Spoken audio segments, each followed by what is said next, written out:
We're going to now talk about the optokinetic exercises. When we press click on Optokinetic, the option it gives you is to proceed without a device. Now you see here we have a different library, or a more broader library of tasks, okay? So here the instructions to our patient are to keep your gaze on the screen, okay?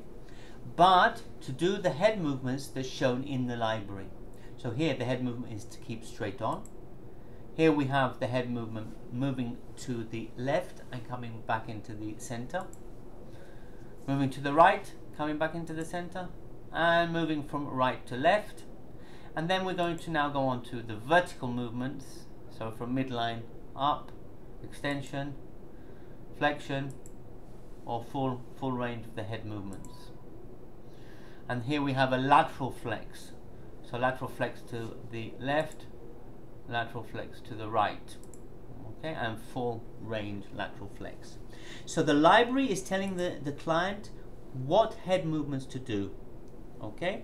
Now when we press next, you're going to see the optokinetic task, which is a standard optokinetic task. So when I press play, you're going to see that those lines are moving over to your left or over to the right, and you'll see that in the settings, okay? So the instructions are to keep your gaze on the screen.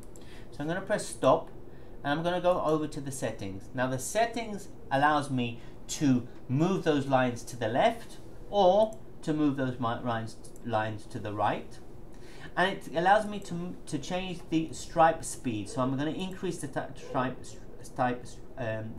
speed, and we have the cycle as well, which is the rest and the work cycle. Okay, so I'm going to press apply. I'm going to press play, and those lines are going to move. Patient's instructions: keep your gaze on the screen.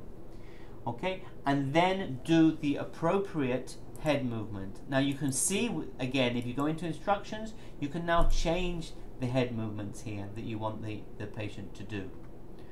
Okay, now let's go back into settings here.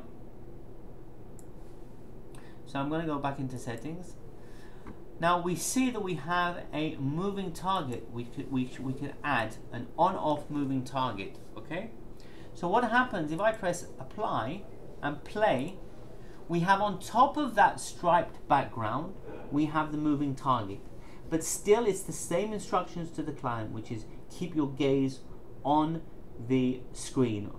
Okay, keep your gaze on the screen, and then do the particular head movement that we instructed them to do at the beginning.